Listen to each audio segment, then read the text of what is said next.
channel presence. Exactly. So that's why we are an omni-channel platform. We don't only just do these transactions, but we also have a loyalty program, which makes sure that the customer, if they're buying online, offline, marketplaces, they get points everywhere. They're incentivized to shop, no matter what platform they're buying on. Because as a consumer, for me, I want to buy anywhere, right? And I want to have that seamless experience when I'm going offline or online to make sure that the same products are available, it's the same price. That experience is missing in the market right now. So we're trying to bring that experience to Philippines. So Filipino consumers can get that experience what consumers in US get when they go to Walmart or Best Buy. We're trying to bring that to this market right now. Okay, thank you so much, Archie. Now, I'll go back to George. I guess, and this actually will be, I think, my final rundown with you guys, just to the interest of time. What's next with with your respective plans, particularly with Angkas? Should we see like Angkas like horse and carriage, scooters? What's next? What's ahead of Angkas? What should we expect in the next coming years? I think a big part of our business is our advocacy. And it's not one or the other. We don't have a corporate social responsibility department. Our business and our social responsibility is one and the same. We did a survey in SWS, Social Weather Systems, last March 2018. And we found out that 1 out of 3 Filipino families own a motorcycle. That's 1/3 of the population. There's about 40 million motorcycles in the country. Only 5 million is registered with the LTO. So that 9 million of motorcycles are left unregistered. And in that survey, they asked, what do you use the motorcycles for? Over 50% of the respondents said that they use it for livelihood. So you have 1/3 of the population that is highly dependent on motorcycles. In fact, motorcycles is the first thing that a low-income family household will buy. Can you take a wild guess how many of the motorcycle ownerships are from low-income households? Wild guess. I'd say 90% of them. It's 99%. Wow. Okay. 99% come from low-income family household. It costs you 3,000 pesos down payment to get a motorcycle. And this is good and bad in many ways. What we believe in Angkas is what a lot of people believe. Entrepreneurship is the only way for a country to uplift its people, and that is the most effective way to be able to stop, curb unemployment and be able to progress a nation forward. And a lot of the e-commerce that you're seeing now is centered around motorcycles. Whether you're a Lazada driver, even McDonald's, Jollibee, so on and so forth, DHL, and whatnot. And there's an ecosystem around a low-income family household. So if the first person who's owning the motorcycle, the father of the family, the head of the family is an Angkas driver, the second person can be a merchant, in Lazada, or can be a merchant in a mom and pop in his house, and be able to use Grab or Angkas to be able to deliver it, and so on and so forth. And that ecosystem is around that local family unit. And what we're trying to do is educate. Right now we're training. We've trained for free over 70,000 drivers, but we've only onboarded 27,000. Ask how many LTO was trained? Zero. Right? And we have to take it upon ourselves as platform providers, as entrepreneurs, as the private sector, to be able to do what we can, for everybody else. And I think that, Angkas centering around this concept or this premise is something that can really help and create social impact. Right now, we're training them on how to ride safe, how to write billion. We're also training them on how to, have better customer service, how to treat a customer. The second phase of Angkas is really teaching the family unit. Instead of their 45,000 pesos, the first thing that they buy is an iPhone X. Oh. So most of our drivers have better phones than I do. And it's really, it's funny, but it's also sad. And we want to come in there and tell them that no, 45,000 pesos, put it in a business.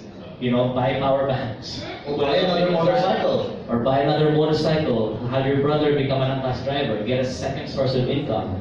And our thrust is really that the first thing that they buy is a motorcycle. Let's make sure that we help these guys be able to use that for their business and for their livelihood of their family, instead of stopping or criminalizing their behavior. Right now in the regulatory framework, the government is saying owning a motorcycle, putting a passenger in the back, and charging for it is illegal. And 1/3 of the country is doing something that's illegal. 1/3 of the country are criminals. And how do you reconcile that?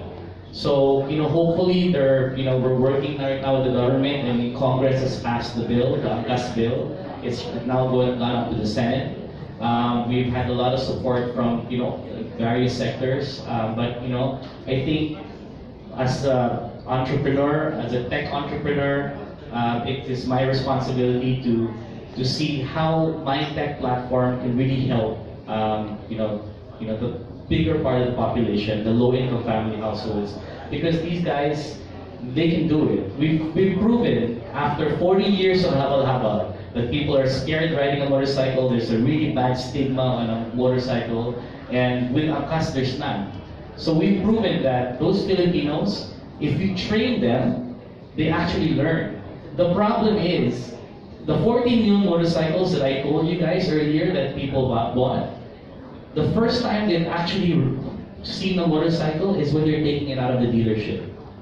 Because there is no government initiative, program, or training, mandatory training, anything that requires people to learn how to drive a motorcycle, or a car for that matter. How many people here has gotten their driver's license without any training whatsoever? Right? There's quite a number. From your uncle. Yeah, from your uncle, but not from the government. So the point is, why do these guys buy the motorcycle out of necessities? The only thing that they buy, they use it for livelihood, and they teach themselves how to use it. And us motorists on the road, we get mad at them for not knowing the proper etiquette of road courtesy. But no one's ever taught them. No one's ever taught them how to ride. No one's ever taught them how to engage in business. And hopefully that changes. Hopefully that's the advocacy that we're pushing. Education is key. Education is important. And from our experience, when you teach a Filipino, uneducated, low-income family, you teach them, they follow. Because at the end of the day, all they want to do is take care of their families. And we gotta set up a framework for them to be able to do that. Maybe the government will help, maybe they won't. It's private sector. It's something that we have to advocate and really can, push for. Very admirable, George. Thank you so much for that. With the what's next for BBD? What should we expect? And how do you actually contribute to democratizing e-commerce? BBD is here for the long haul, and I think what's important is that we're so focused on 3 aspects. Number one is that we would like to help shape a new generation of Filipino entrepreneurs via e-commerce. The fact is, people are saying there's about $1 billion market in the Philippines for e-commerce, and expected to grow to about anywhere between $9 and $10 billion in 2025. That's a real market out there. But to be honest, the Philippines is still scared to engage. The Filipino market is still scared to engage in e-commerce because of a host of issues that's out there. The second aspect that we would like to focus on is products. So we have this partnership with the Department of Trade and Industry, because with e-commerce, it gives the Filipino products a fighting chance, not only to be visible in the international map, but for international market to actually start buying our products. We don't need promoting high quality products only like Coconquest furniture. We have to start selling small items that people abroad would be needing anyway, right? And the third aspect, of course, is education. So in terms of social impact, I guess one way to root out corruption in this country is to help make sure that most of our transactions become cashless. So if we are able to contribute in these 3 aspects, then we really have achieved this vision. or even though it's cash, probably go through Grab and Pay, then government or safe. So, but with you, Steve, what's ahead of great deals? Because right now, you're currently working with the biggest brands there is, and will there be any chance that you'll also be starting consolidating and distributing for, for micro, small, medium enterprises? Will that be also another direction for you? Or? So before I answer that question, I'm really thankful that I'm part of the Fintech.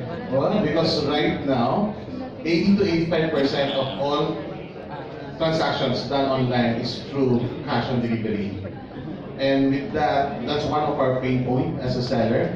Kasi palagi nakakalimutan iwan yung bayad. I-deliver. What's your return rate right now? What's the return rate? Well, for industry, failed deliveries, around 5%.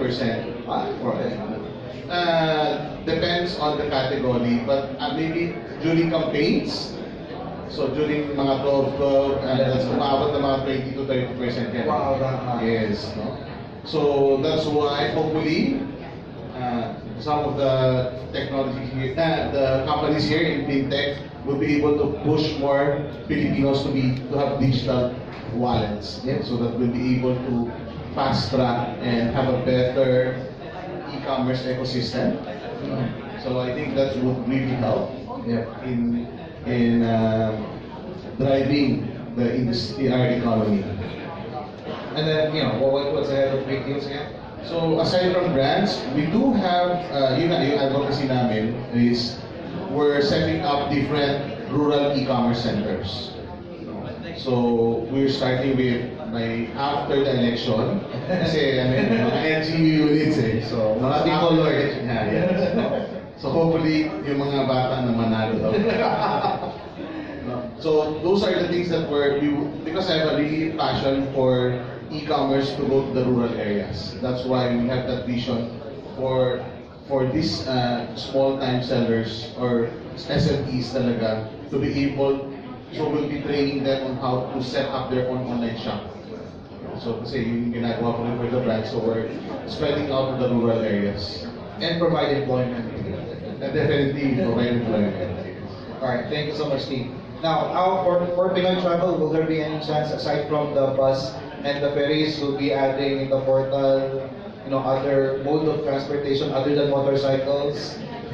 I think buses and ferries alone is already huge, and we're not even, we're not even touching maybe not even 20% of the total potential. So there's still a lot of work to be done, so we can focus on that. One of the things that we started, because all we wanted to do actually was to sell tickets. But one thing we realized over time is that some of the bus companies might be willing to allow us to allow partnership with us, but their internal systems cannot support an e-commerce or an online. Well, actually, not only API integration, they have nothing. They have nothing in the back end. All they have is a bond paper or physical notebook where they write down their bookings, their revenues. So they do have a lot of internal fraud. They do have a lot of inefficiencies. So one of the things we've started doing is I actually go in and help them fix the internal process. Because unfortunately, majority of the employees are, as old as they've been working for the bus company for like 30, 40 years, and they don't even know how to use a smartphone. So these are the employees that they have at the moment, and these are the people who resist going online because they fear that they lose their jobs, they can't get any other jobs elsewhere. So, so actually one of the things I've been doing is I actually go to the provinces and I train the doctor, the bus drivers, we've been doing a lot of focus in the provinces because in Metro Manila, it's a no-brainer. Everyone wants to go online.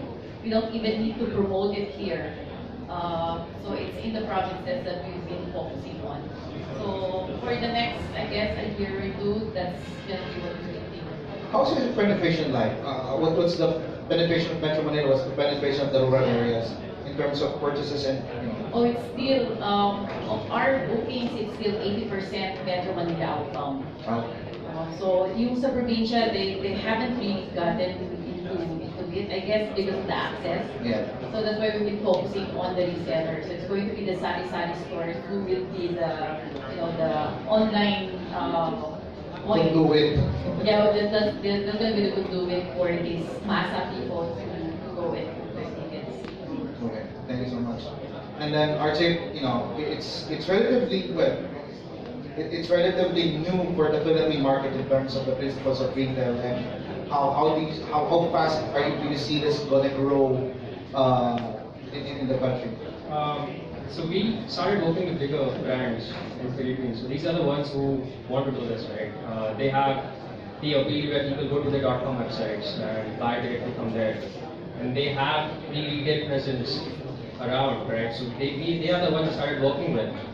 But as we grow our platform, we want to make one single platform wherein even in future, as we say, sari store owners will be selling online. We want to create one single platform where they manage their offline online together, right? That is the idea of Omerio. That's what we want to be. And we see that one biggest hindrance right now is the internet connectivity. Right? So Philippines, and that's an opportunity I see for us over here as well, right? So once that starts getting solved at the ground level, I think there's a huge potential. Everyone is talking about e-commerce, but offline presence is still there. Because Filipinos and Asians, especially like experiential, they want that touch. That will never go away, right? So that's going to be there, but we're talking about unified commerce, and it has to be there. In mature markets like UK and US, store pickups are 40% of all e-commerce orders. 40% in 2018. So that's the market there. It's not here yet, but we see a potential that Asia and Philippines will catch up. And that's why you are here. That's why we're here. Yeah. Okay, let me close out with George here. So